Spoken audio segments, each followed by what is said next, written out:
All righty. Welcome everyone to another episode of Manifest the Crown Monday, but a special edition known as the Judge's Perspective.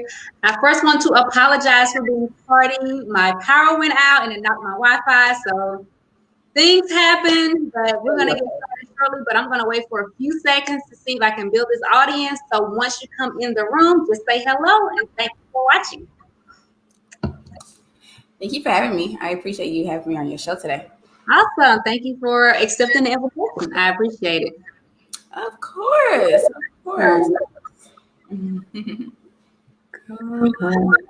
How's your day been so far today?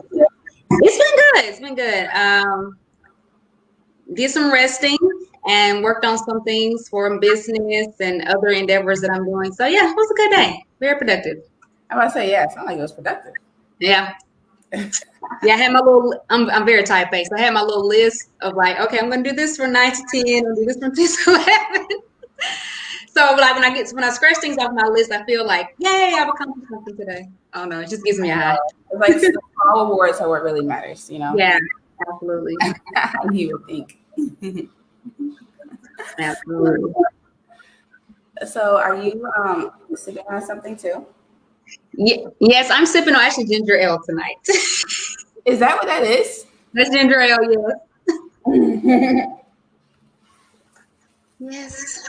Yes, indeed. All right, I see one person has joined us. Say hello, whoever you are. Right, show yourself. I know, show yourself. Come on into the room. Don't be shy. Good vibes here. Good vibes. Good talk. Don't go to this chat, shy. We don't have time for that today. I know, right? Like I've been dealing with Wi-Fi issues for the past 30 minutes. You know, don't be shy. Right. You know what it took for this live to happen. Listen, and I was like, I'm all like 30 minutes early. Like I got everything prepped, and here we go. Then my power wants to go off, and I'm like, great, right at showtime.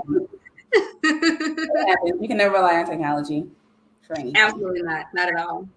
All right, well, I'm going to go ahead and get started because I don't want to hold you long and I don't want to hold the audience long. But once again, welcome to the Judge's Perspective.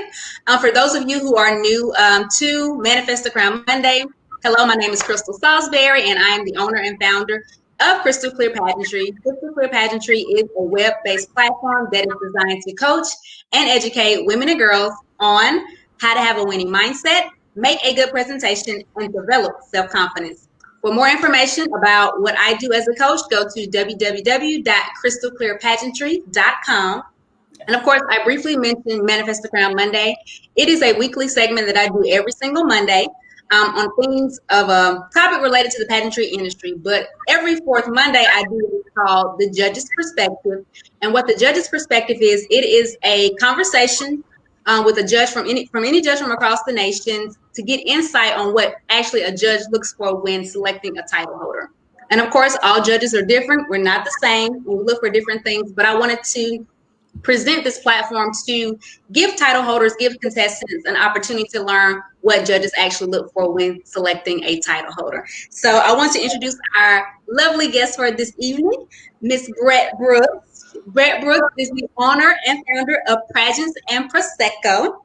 Pageants and Prosecco began as a podcast born out of her drive to better the pageant world by talking about the negative experiences she endured as both a contestant for over 10 years and as staff and judge for other systems. Brett is a 3-time Miss Illinois and competed in a handful of systems from the local Miss America competitions, Miss United States, Miss Black America, Miss Black USA, Miss Intercontinental, Miss Teen USA State for Illinois, and a few other collegiate pageants. She has served as a judge, co-host, recruitment director, and assistant for statewide competitions. Please welcome Brett Brooks. How are you? I'm good. Thank you so much for having me. I appreciate it, and I cannot wait to have this conversation with you. Awesome. So I kind of gave the Cliff Note version about yourself. Could you please delve more into detail about and tell us about yourself? My pageant self, or do you want to know the real self? Oh, well, my second question is going to be about pageants. So just tell me like an overview about who you are, your background besides pageantry, just whatever you want to share. So I am, since it's on my birthday, I can say that I'm a Sagittarius. I guess not almost in a few months. So I am a middle child, and with that, Sagittarius comes with being like impulsive, a traveler, a fire sign, and I think I kind of resonate with that a lot. I try not to be too impulsive, but I love to travel. Right now, I'm actually in Hawaii, Awesome. and I've been almost to a lot of states. I just love to travel. I'm a middle child, grew up in Chicago, and I have a bachelor's degree in journalism and a master's degree in journalism. Hence the reason why I love to talk so much. And then, of course, Pageants Prosecco is my podcast. It's my baby. It's our second birthday, just passed in the beginning of, well, this month, still in September. And it's been my passion project for the longest, just to make sure that we are bringing awareness to what's happening in the pageant world, because a lot of times girls win, or they're not win, or they'll be contestants and then they'll have a bad experience, and then they won't voice their frustrations because they either don't care anymore, or they just kind of just let it go, kind of we all do. And no one holds the pageant systems accountable year after year, and that's kind of what I wanted to do, was at least bring a conversation to light, saying look, here are some things that's happening in the pageant world. No one's talking about it, but we're all going through it. So yeah, and it's on every major streaming platform, and I just branched off into YouTube as well. So okay. Awesome. Love to hear that.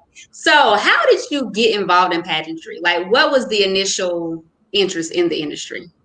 My very first pageant was competing at a Miss USA pageant, state level. So a big, I guess, a no-no in the pageant world.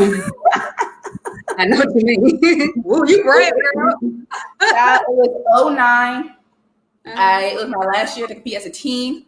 I didn't even compete in pageants really as a teen. It was one of my biggest life regrets. But I started because just kind of naturally, I don't know how I found out about that pageant in particular, the Miss Teen USA pageant. But I was always a creative person. I've been playing the piano since I was 6. I draw. I'm a writer. I am a visual person. I just bought a new camera. I'm very, very visual, very artistic. So as a kid, I was always naturally, just from doing recitals, I was always put in the spotlight. And I did theater in high school, so I was always kind of and then I was also at my church, I was the person who gave the announcements and facilitated the service,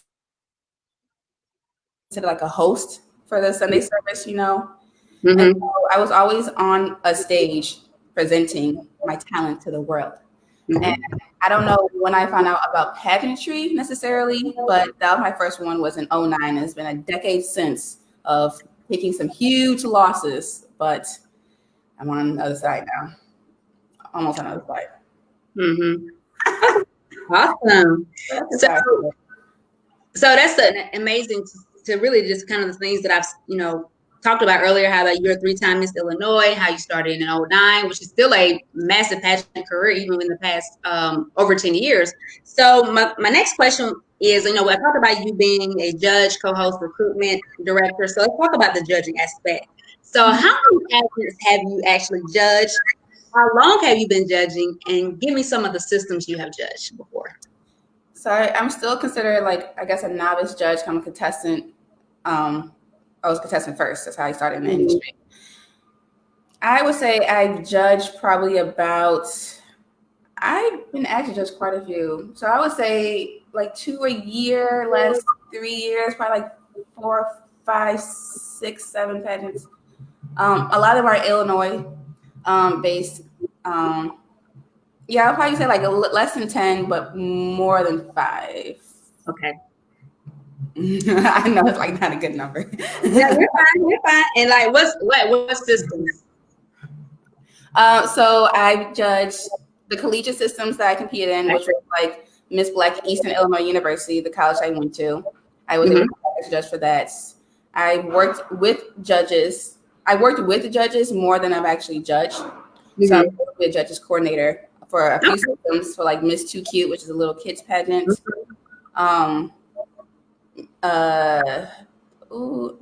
This part. There's some systems I can't necessarily remember. It's like Miss Intercontinental, but it's not the one you might think of. It was like I.N.T. Okay. Intercontinental. I had the opportunity to judge a local Miss America competition, and it's always been like local competitions. The biggest one I would say would be the collegiate systems. Yeah, I have a collegiate system background and a little kid background when it comes to judging. That's probably my strongest. Awesome. So when it comes to actually the judging process, what qualities do you look for when selecting a title holder? So to prepare for this, I actually watched Miss USA 2016 again. Child, it's weird watching a pageant that you know the winner and you just kind of watch it and like, oh, she did really good with this, or man, because Connecticut was also really good that year. So one thing that I always look for just on stage, I've also worked with Miss Black USA as far as judges too. But one thing I look for on stage is just it's like an inner spunk. Yes. You can't buy it. It's really, for people who compete in the industry, they're a certain type of crazy already, right? So in order to have that inner spunk, it's like having a confidence and having a shine when you walk in a room. I know a lot of people say like the judges know who's going to win immediately. Oh, and United States of America system. Sorry, that's the one I was thinking on. USOA, I judged for that one as well. Okay. Texas, so I judged Texas pageants too, child. That's serious.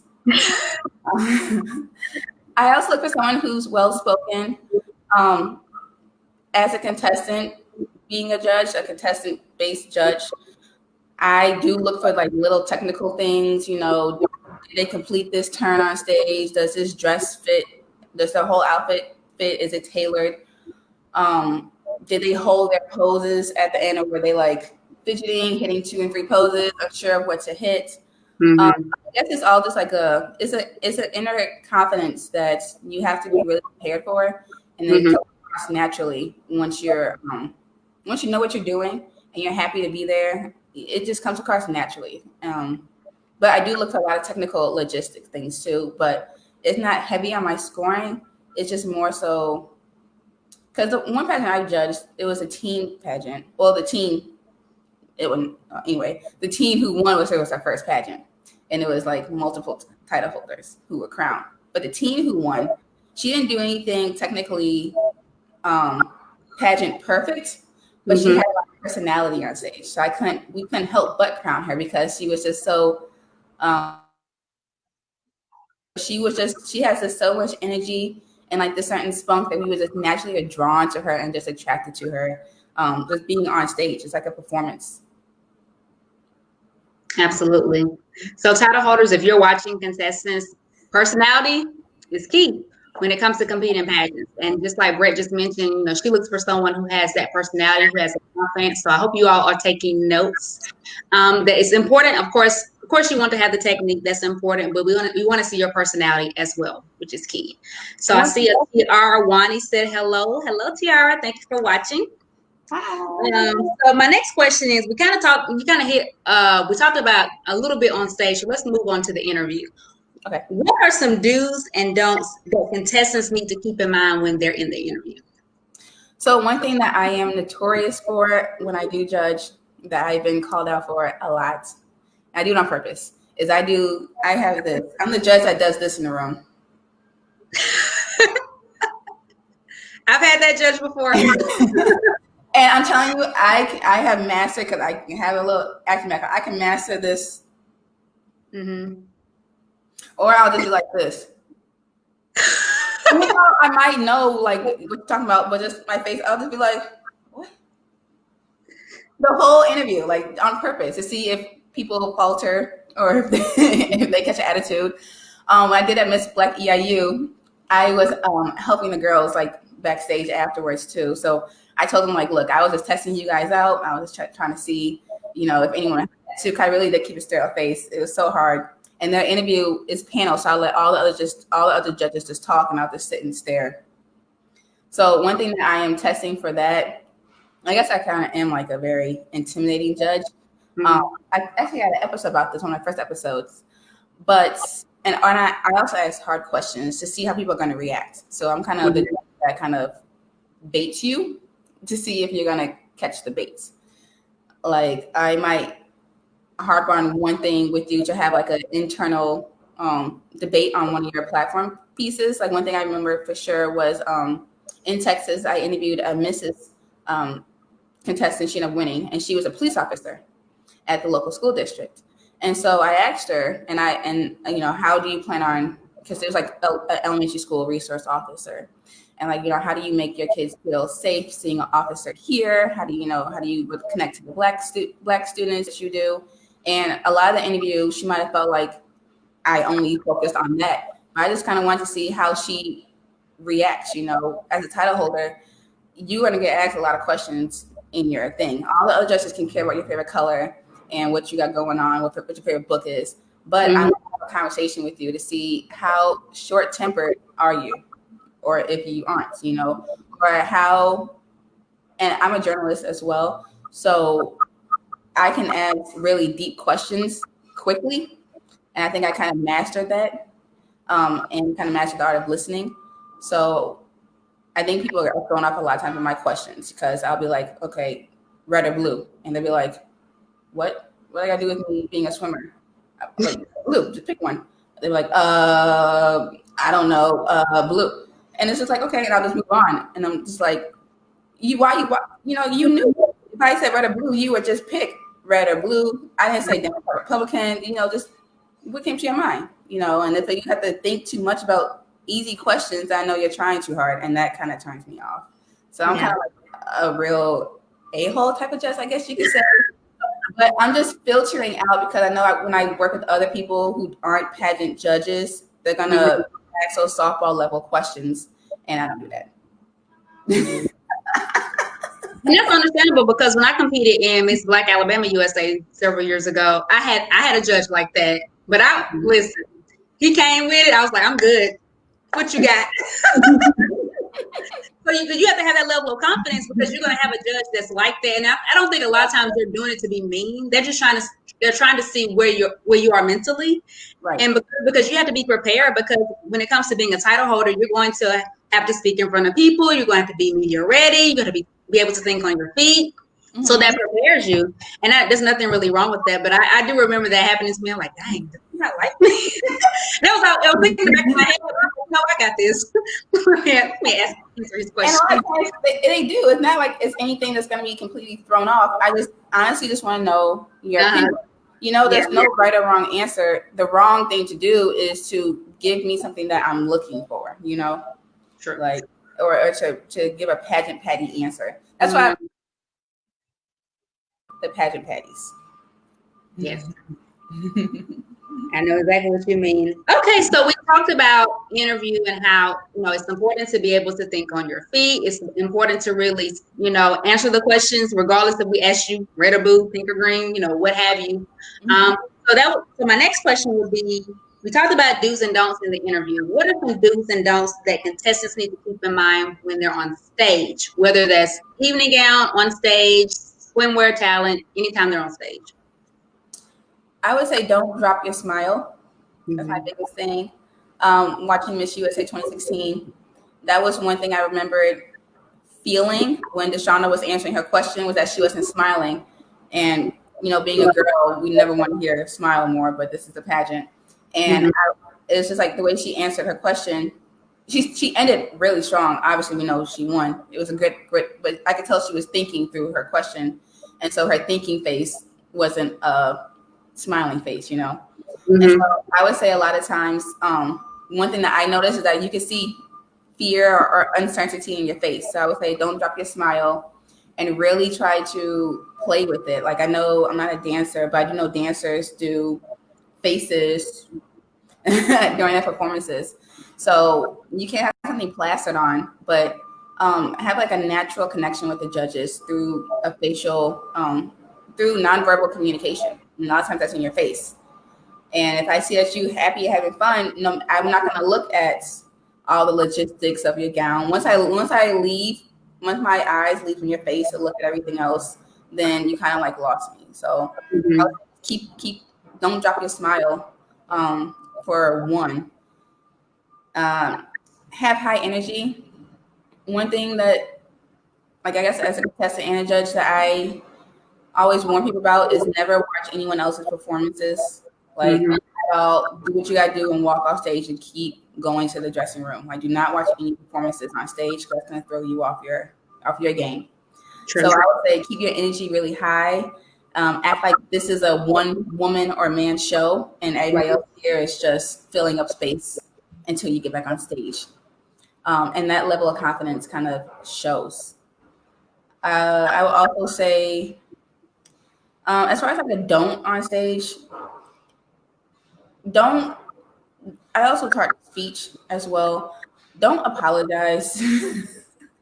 One thing that like women do a lot is that they say sorry for things that don't need to be sorry for. Like, oh, sorry, I was standing in your way. Like, you don't have to apologize for taking up space in this room. Or if you're being handed the microphone and there's like a faux pas with you and the MC, and you're like, oh, so sorry. It's just, this is like, don't apologize. You know, there's no need to.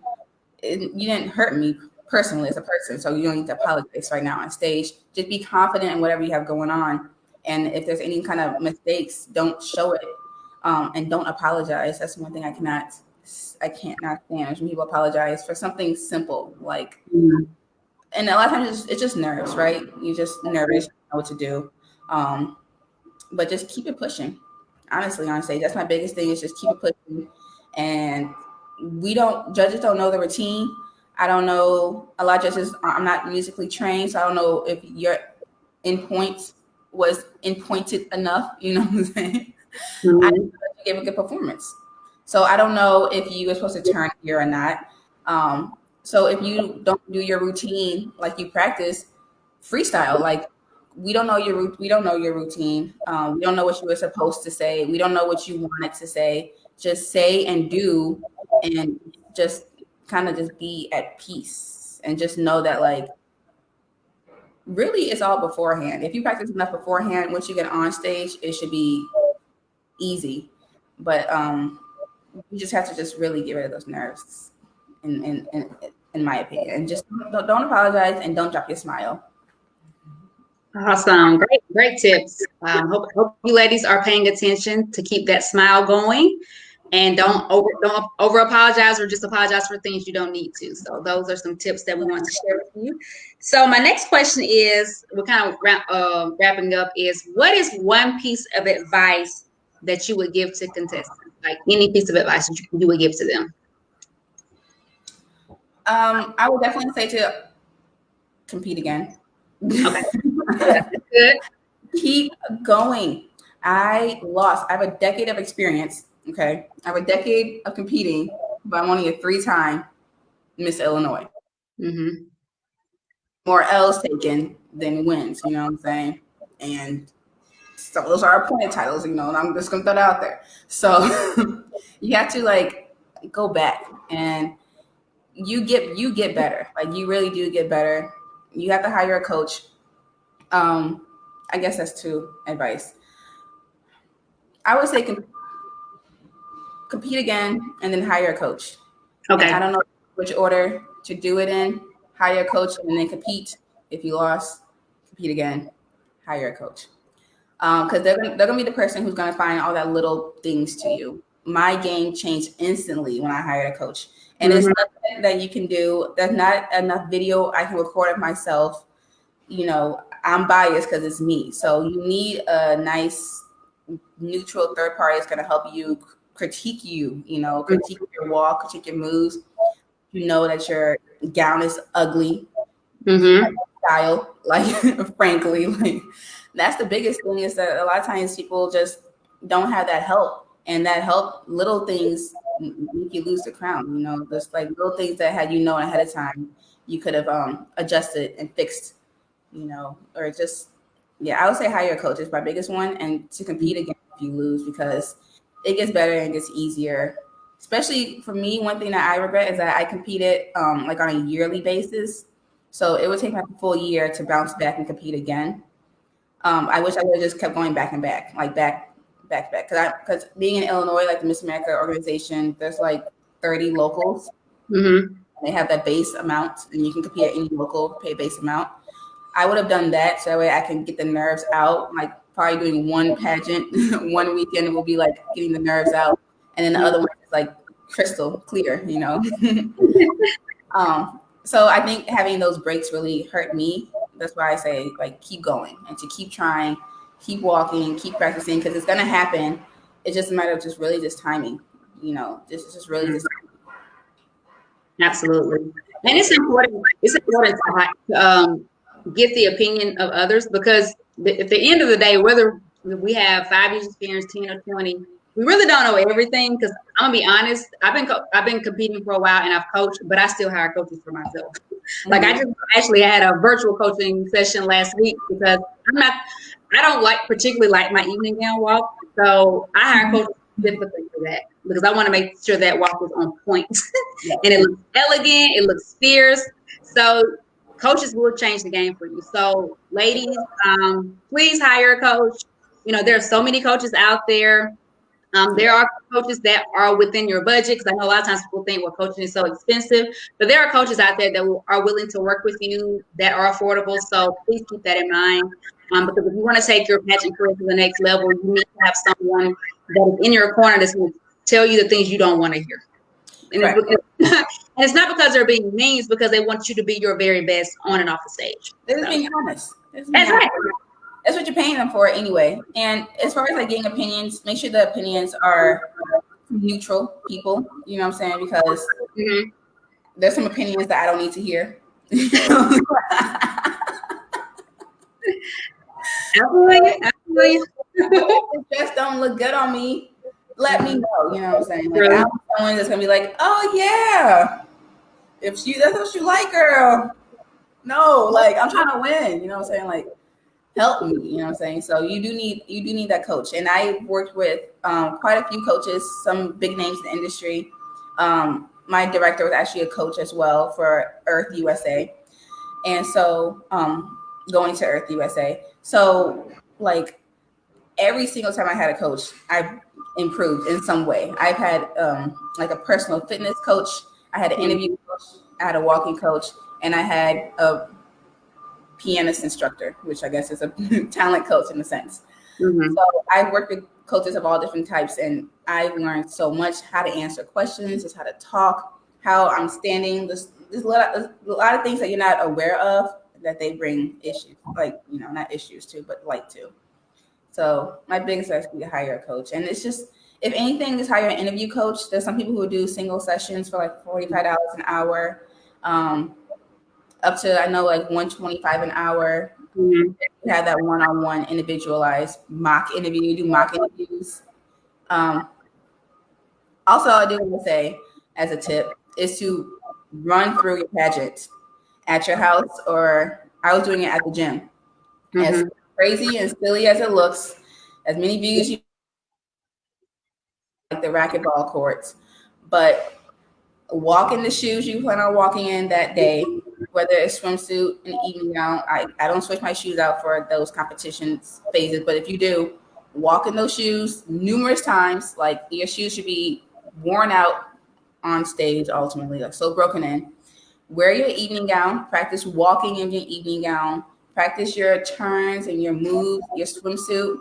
That swimsuit, you know, don't want to be funky and dirty, but put it on, you know, make sure your butt glue is ordered, you know, where to apply it. You know what I'm saying? Like that's one thing I really do as well. That's a technique that I learned in theater, like from like Tech Week, aka Hell Week for theater nerds, like 2-a-days, where we run the whole show as if it was like a live production. Tech Week.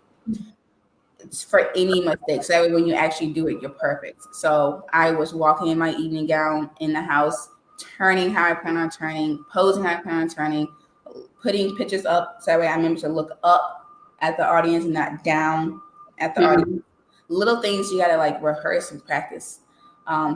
Practice walking into your interview room, like know what your interview setting is, whether it's round robin, one-on-one, or if it's gonna be panel style, or if it's gonna be people at a desk, kind of like try to see if your director will tell you how are you going to be, are you standing or are you sitting? If you're standing for an interview for 10 minutes or 9 minutes and 30 seconds for Miss America, stand in those shoes for 9 minutes and 30 seconds at home. Like, make sure you can stand as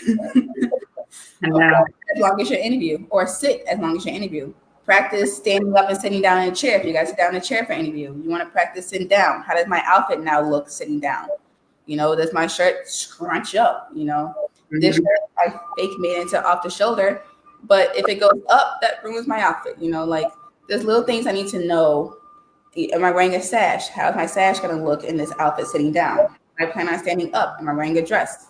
Is anything hidden? Do I need a church pillow? You know, like little things that you have to know ahead of time. Put your earrings on, you know, like, are these earrings too heavy for you? You know, like you need to know ahead of time before you walk out on stage for the first time you do it and you realize that your earlobe's going to fall off because you can't carry 2 pounds on your ears like you thought you could because they look cute in the box and you never open them up. So practice every single phase competition. That's one thing my coach has said, like, practice walking to the interview room and sitting down was something that was like a huge game changer for me, because you don't really practice that. You practice what you're going to say, but you never practice like the logistics.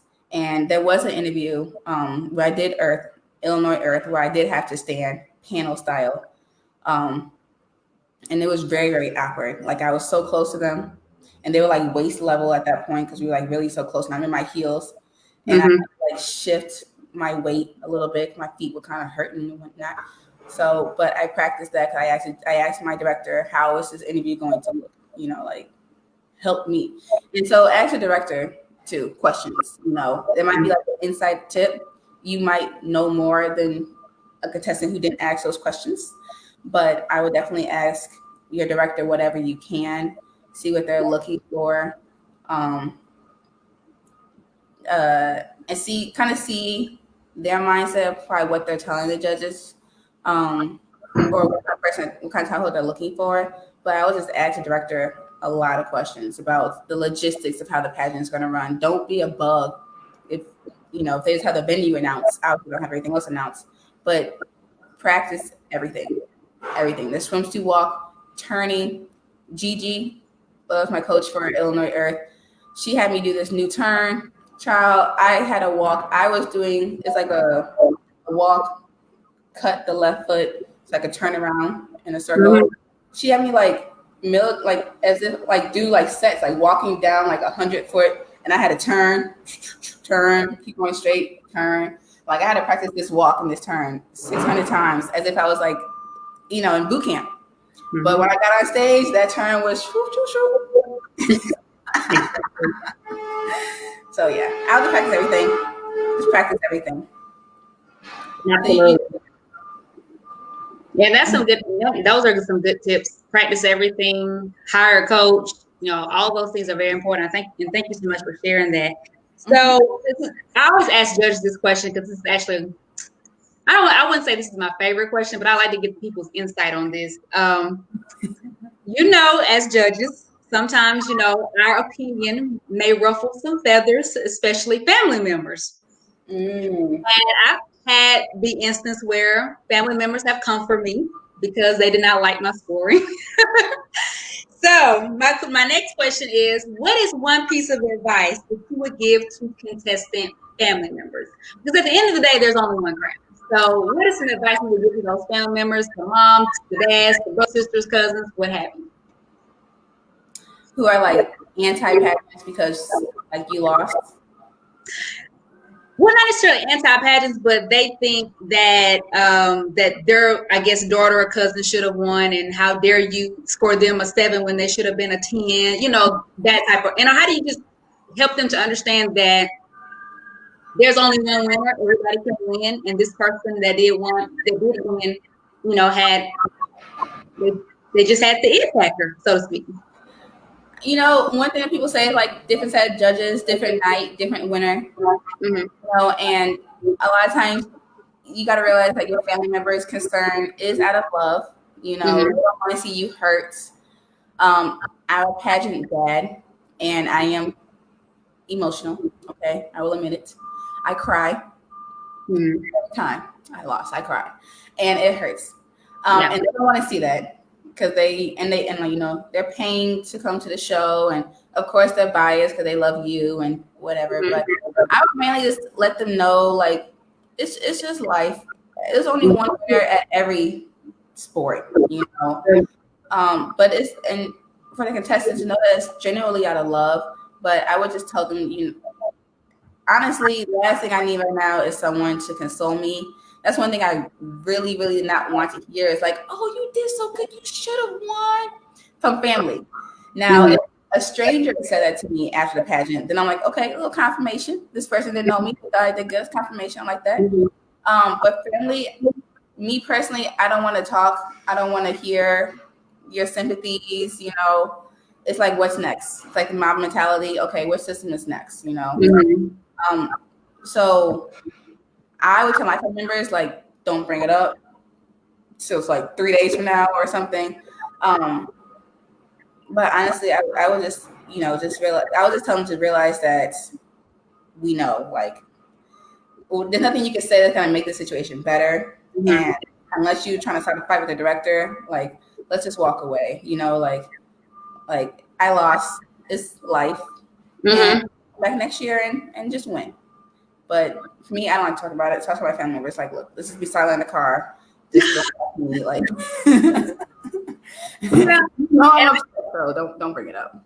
And I can understand that point, and because I know there are times, I think a lot of, because as a contestant myself, you do want to win, and then when you don't win, you wonder, okay, what happened? What did the judges did not like? But I have to keep things into perspective, because at the end of the day, there's only one winner. I can't come for the director. I can't come for the judges. I can't say they're biased and they picked this girl because they know her, because that ain't even, at that time, that's probably not even true. And I have to take into consideration that there's a season for everything. Maybe today was just not my day, but the next pageant will be. So I guess the reason why I asked that question is because I want contestant family members and friends or what have you to understand that we're hired to do a job. We're not hired to be biased. Well, I'm not hired to. I'm not biased at all, because I don't know. I think there's only been maybe one instance where I've known a contestant on stage, but that's because that was just out of pure randomness, But we're just here to pick a winner. At the end of the day, I don't have any all against any contestant. I'm not trying to, pick someone over another contestant. We're just here to do a job, and like I said, it's strictly an opinion. At the end of the day, everybody has every opinion is going to be different. So just take into consideration that. Everybody's going to have their own opinion. And, one family member will think her daughter should have won, and this judge may have thought, well, the other girl should have won. So, it is what it is. I answered your question. I was thinking as a contestant, but I forgot this is the judge's perspective. You're fine. So I do. Okay, let me start with the answer. From the judge's perspective, because that was me as a contestant. Like, oh, yeah. From the judge's perspective, if parents were angry because I have, judged the kids competition, and those parents get angry. Like, those parents are angry. They would have on stage themselves. I would tell those parents that you have to realize that losing is beneficial. There's growth in the loss. And there is. A lot of times we know that contestants and judges can't talk afterwards, but there has been times where like a director will ask for like feedback, like anonymous feedback, so they can give the contestants. Just a few times with that. But as a judge, when someone's really angry, you kind of just like hit this and just walk out. Yeah, I'm that judge.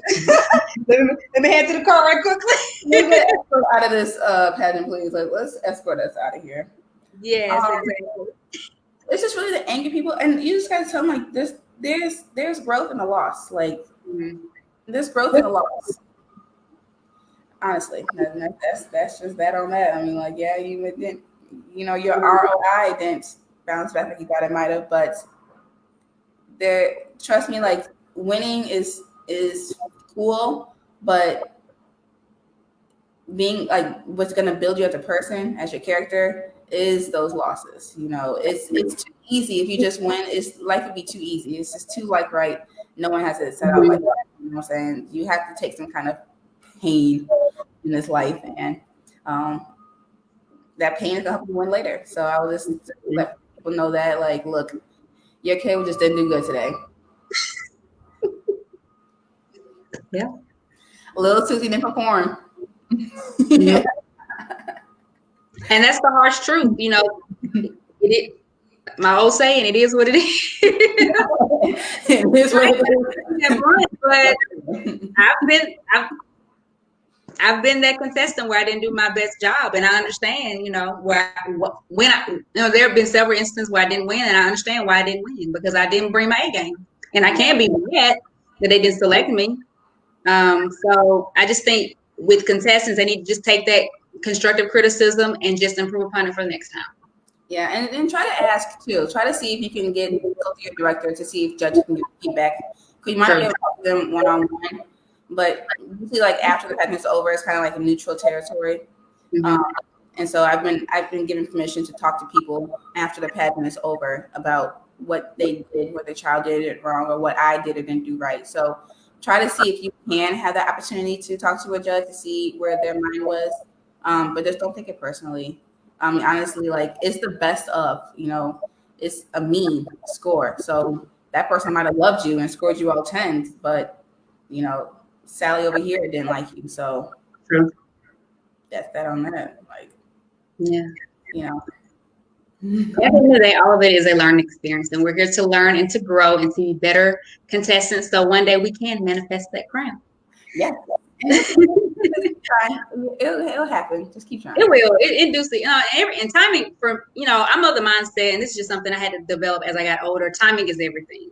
It wasn't meant for me to win my first title. I started competing at age 17, which was in 2002. It wasn't meant for me to win my first pageant at 17. It took me to I think my mid-20s when I won my first title. So timing is everything. Everybody's journey is different. So that's one thing contestants need to keep in mind as well, that everybody's journey is different.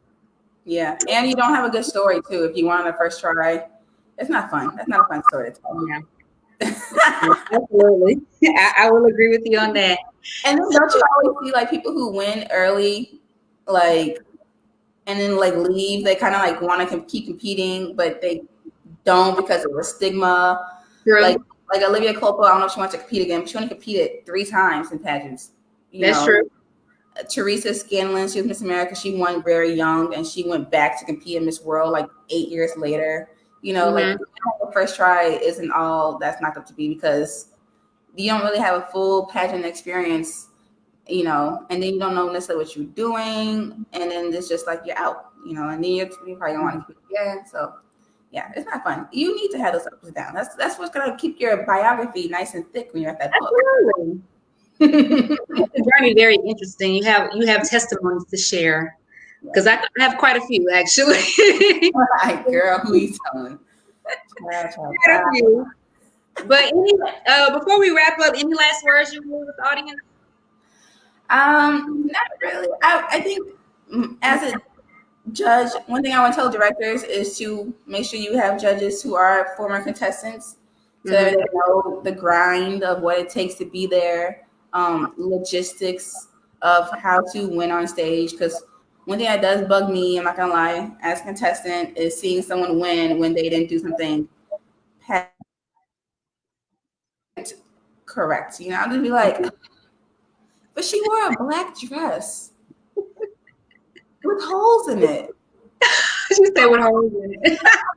That is cute, but you guys want her to go to nationals like that? Whatever. So that does, when people who aren't pageant people judge, it do bug me, and I do get the balance. So I would tell directors who are watching to make sure you have contestants or previous pageant people as judges to help balance that out. True. As opposed to community leaders and just strangers, but definitely contestants, because they know what it takes to be a contestant. Have some of the former title holders work as judges, or just help facilitate. A lot of times, if I haven't judged a pageant, a lot of times my work has been working with the judges, making sure they were comfortable as hospitality, And that's where a lot of my experience comes from, is from helping the judges in a lot of these pageants that I didn't compete in and whatnot. But that's kind of like, once they're comfortable and they know what they're doing, then the whole show is nice and clear and smooth and whatnot. But it takes people who've been a contestant to know how to run a pageant, in my opinion. A lot of directors aren't contestants previously in their life, so having a former contestant as a judge really, really does help.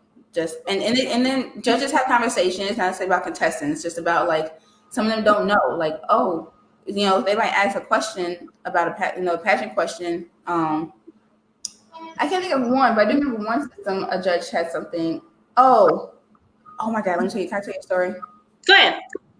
So I was judging this one system, and I don't give out too many identifying things. I'm from Illinois, and the Illinois pageant community is very small. Mm-hmm. But when I tell you, and there was probably like 7 of us that were judges. There was one person who was a judge. They were a male national title holder. Mm-hmm. And he kept asking the contestants, how many pageants have you competed in before this one? Mm-hmm. Which is like a no, like, you know, I'm not, you know, to disclose that this is my 18th pageant this year to the judges, because then it looks bad that I'm a crown chaser, you know. Mm-hmm.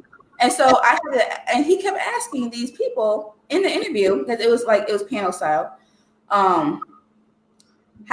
what number of pageant is this for you? Or how many pageants have you competed in before this one?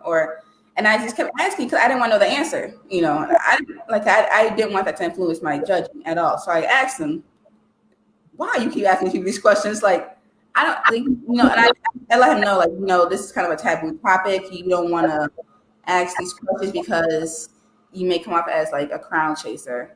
I mean, realistically, don't you agree if I told you this is my 20th pageant this year? Yeah, you told me this year. I'm like, yeah, she's that crown. Yeah, you like, or this is my, you know, 10th one this year, you know, and I'm just like, I had to tell him, like, you know, the unknown little things, like, don't ask this question because, and then you could tell in their answers that they were uncomfortable because they didn't want to be like, oh no, this is my only one I competed in. And it's like a smaller system, so it's not like a bigger one. So it's like a starter system, you know. And so the people could have more titles. If they won this one, they could have won another title later, you know, that year. The director didn't care necessarily. So I'm just like, what is that? And then, like, what does that have to do with who they are? Like, I don't care if, you know, Lil Sally, who I keep bringing up, you know, if she competed 5 times this year, what is she doing today? You know what I'm saying? Like, how is that question relevant to what they're doing today? And so I had to tell him about that. And it only took me and another contestant to convey that information to him because he wasn't a pageant person. He just happened to win his title on the first try. So I think it was low-key thing was appointed. It was a national title. I think it was appointed. But so he didn't really understand the taboo-ness of what not to ask as a judge. And then from his perspective, he said that he just wanted to know how many pageants they compete in to see their growth and to see, like, if this is their 10th pageant, how good are they compared to their first pageant? Mm-hmm. And I said, too, well, you can't do that because if Lil Sally competed in 10 pageants but didn't have a coach and she still keeps falling on stage, mm-hmm. but she managed to smile and answer a question, you don't know what her growth looked like at the 10th pageant, you know what I'm saying, compared to someone's second pageant. So even his reason, you just don't know what their growth, you don't know where they started. True. To know where they are today. And so, yeah, that was a time when I physically stopped doing interviews to address that question because he kept asking it to the contestants and I didn't want to know the answer. Like, if it was round robin, fine, you know, but I didn't want to know the answer. And I saw the uncomfortableness in the contestants when they were stumbling over that question. And then that stumbling also looks bad because now you're stumbling over a question, you know what I'm saying? So that's just a funny story. But that's why you need contestants on the staff. So that way they were like, no, don't ask that question. I think also saying, like, how many titles have you had too? Like, what title number is this? So it was something like that. Like, oh, okay. Like a personal question, you know what I'm saying? Like, no. And to piggyback off of your point, it is important for directors to get former title holders, former contestants, because we have a better insight. Like, I understand the need to have a mix. I get that. But you also need to have, like, some people want to do like community leaders, politicians, what have you, but it's good to have that mix of also novice, intermediate, and of course, expert judges. You need to have a good mix, a good balance as well, and not just have all novice, not just have all advanced. So it's important to have a good balanced set of judges. Correct. People, different industries, different backgrounds. Yes, I agree. But yeah, that's my biggest. I've been on a panel where I worked with it was interesting. It was a fraternity pageant. They're always interesting to me. But I was the only, like, at the time, I would say maybe an intermediate judge. They were all novices, and it was so frustrating. Yes. Because the thing, because I'm a contestant, I'm a contestant first, and I was a judge, so I have, and a coach, so I have different perspectives, and it's like the things they're nitpicky about. It's like, this is not important. Yeah. I had the same thing too with the collegiate pageant systems, where I was a contestant one year, came back as a judge with a new title as a not a collegiate title, and then judged it, and then came back to help with the pageant the next year. So like a lot of times, that's kind of how I managed to continue networking, is being a contestant and then coming back next year as a judge, or coming back the next year working with the judge or working with the director, like that too, to help them. You'd be like, hey, look, this is what I noticed my year when I was competing, and I just don't want this happening again next year. Well, that's the business that I actually care about. You know what I'm saying? Oh god. Awesome. I agree. I love it. I love it too. Well, that is all the questions I have. Thank you so much for joining me this evening for this fun conversation. Before I go, does anybody have any questions they want to ask? I see a couple of you are still tuning in with us, so don't be shy. I'll give you a few seconds to put your question in the Q&A box. This is your time. Can I plug? All right, because when we hang up, it's over with. Can I plug my podcast real fast while we wait for questions to come through? Go ahead. Because I have a good little week happening this week on the podcast. So for those who aren't listeners yet, we are sipping along with my pageant podcast, Pageants Prosecco. That's like how it's seen down there. It's on all major streaming platforms: Apple, Google Play, Stitcher, Spotify, and I just branched off into YouTube, doing what you're doing now, so that way we can sip along with people, because I was sipping by myself. I didn't like that. I know this is gonna be a public sipation. You know what I'm saying? So I just had Lindsay Colosin. She was Mrs. United States, talk about what's going on with the United States system and the code regulations. And I'll let you guys know first, those who are watching, tomorrow on Tuesday, I have Miss United States Alexia Robinson coming on. So at 2:00 Central Standard Time, 3:00 Eastern Standard Time, pretty much 8 a.m. in my time. But to talk about, we know that she was suspended from her title. And so we're gonna have a discussion about that tomorrow. So tune in on YouTube, Pageants Prosecco, and I'll also post it on my podcast later after the live. But it'll be live at 2:00 Central Standard Time, 3:00 Eastern Standard Time. It's gonna be good. It's gonna look how funny fun is gonna happen is that I think I can say this, but fun fact, Krystle, this girl's getting breast implants. Oh wow! What? So we're gonna talk about that, and she's getting them done like next month. And I was like, I'm interested. I've never seen a Black person voluntarily just get breast implants in the pageant world. So we're gonna talk about that body positive conversation tomorrow, and kind of like why she was suspended from the Miss United States, the title. It's gonna be a good one. Well, I do have, well, this is funny. My dad is actually on live right now. He's putting questions in the Q&A box. Thanks, Dad. He wants to know, I think I mentioned this earlier, but I don't think I know specifically where you're from, Illinois. He asked where you're from. I was born in Southside Chicago and then moved to the suburbs. Okay, and he was asking also, is Pageants and Prosecco your full-time job, or do you do something else outside of that? Girl, boy, look, okay, it is my full-time job now today. Yes, I'm trying to work more full-time. I had another fun job as a TV reporter, but 2020 has been a blessing that allowed me more time and space and freedom to do whatever I want to do. I know. For that, but yeah. So now I am making it full-time. I love it. Is your dad from the South as well? Is he from? Say that one more time. Is he from the South? He is. Born and raised from Roanoke, Alabama, deep South. I love it. I have to have you on the podcast. I need you to come back on the show so we can. Absolutely. Did you up your rosé game? I know you was doing something. I don't know what you were drinking last time, but I do remember it was something sad. It was. So I will be honest. So I actually haven't had wine in over a year, and there's a reason for that. So I'm I guess I could put this out here. I'm trying to conceive. So my doctor told me no wine. So I've been off the wine for a year now. There is a non-alcoholic wine. I don't know if you want that. I can give you a list of them though. Oh yeah, give me, I didn't realize that. Give me a list.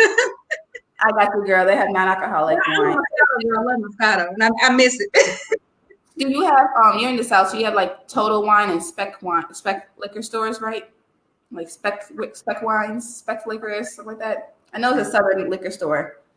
Okay, I'll send you. I know it's ABC store. I just found out about the ABC store.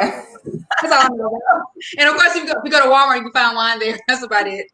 I'm not really aware of what's all when it comes to wine. I just know I like 3 types of wine. I like Moscato, Riesling, and White Zinfandel. So I know. That's all I like. I tried the red wines. I just can't get into it. I couldn't. I tried. Oh my goodness. Okay. I'm going to give you a recommendation and you can come on podcast and we can sit with it and drink that one. Okay. Okay. Cool. That'll work. I'll give you a list of the non-alcoholic ones because I'm not going to drink that one on the show. But Walmart do have some good ones. I got you. Okay. Cool. That's good. See, you learned something the other day. Had no idea. Yeah, I don't know how they make it, but I do know because some friends I do know they're like, I just want to drink something, and they're like, yeah, non-alcoholic wine. It's around. It's there for a reason. Awesome. Whether it's good or not, I can't tell you that, but yeah, I guess I will discover if it is or not. Yeah, I'm good. Well, I wish you well on your conception process. Okay. Baby making process, girl. I hope you have all the fun.